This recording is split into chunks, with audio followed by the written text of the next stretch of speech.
কি আর আতঙ্ক, ওরা 26-এ হারার আতঙ্কে আমি টিকিট কাটতে গেছি, যেখানে টিকিট কাটবো কলকাতা যাব, ওখান থেকে চলে যাব।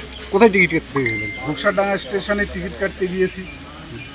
সেই স্টেশনের মধ্যে ওরা 10-12 জন মিলে আমার বিক্ষোভ দেখানো শুরু করলো।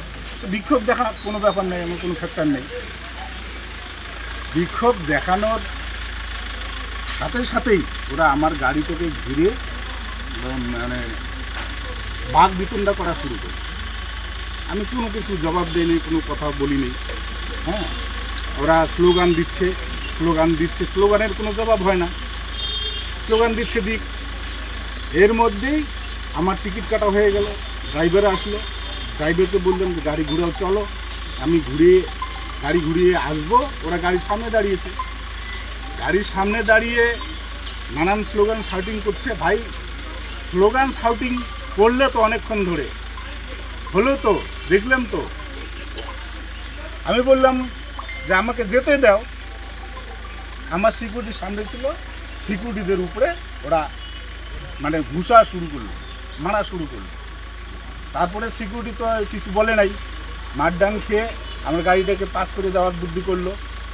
যখন আমি গাড়িটাকে পাস করে চলে আসছি, তখন পিছন থেকে তৃণমূলের সেই ছেলেরাই মাথাভাঙার বিধায়ক সুশীল বর্মনের গাড়ি ভাঙচুরের ঘটনায় তৃণমূল কংগ্রেসের কেউ জড়িয়ে নেই।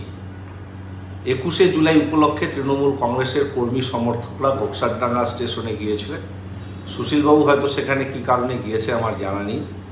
বিধায়ক সুশীল বর্মনকে এলাকার মানুষ, সেখানকার স্থানীয় মানুষেরা এবং দলীয় তৃণমূল কংগ্রেস কর্মীরা প্রশ্ন করেছিল যে চারিদিকে বিজেপি শাসিত রাজ্যগুলোতে আমাদের বাংলার পরিযায়ী শ্রমিকরা আক্রান্ত হচ্ছে, বাংলায় কথা বলছে বলে বাংলার শ্রমিকদেরকে বারে বারে হয়রানির শিকার হচ্ছে। আপনি বিধায়ক হিসেবে কি ভূমিকা পালন করেছেন বা তাদের জন্যে আপনি কি কর্তব্য করেছেন?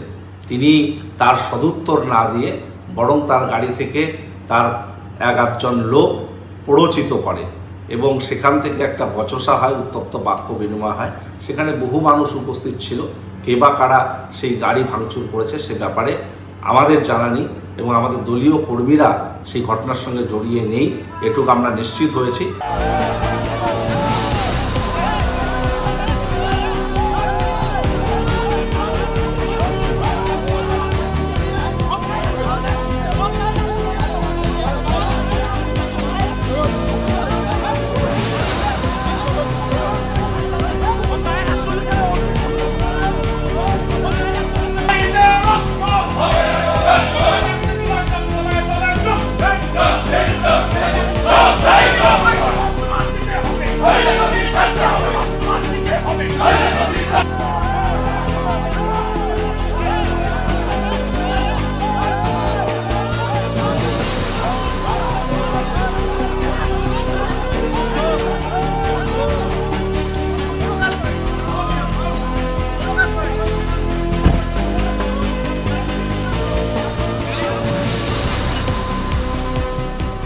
ফলো করুন সংবাদ প্রতিদিন ডিজিটাল।